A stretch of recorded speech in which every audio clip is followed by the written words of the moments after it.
as we look at this restoration project behind me, you can see some older trees. You can also see some younger trees that were just planted by students out here doing a restoration project with their class and their teacher.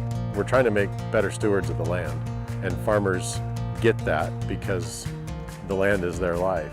We have to do our part. We have to take care of the land. We're planting trees and putting them in the blue tubes. We're putting bark around them to kind of give them some nutrients and to protect them from the wind.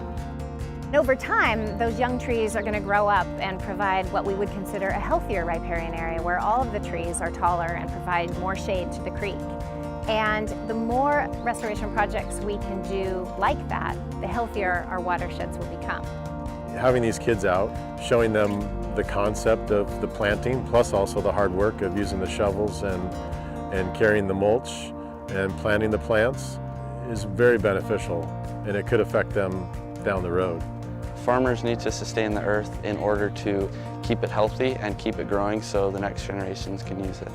Trying to pass that on and getting that concept into some students' hands could pay benefits long term. I feel great when people step up like this. When we work together, the sum is always greater than the parts.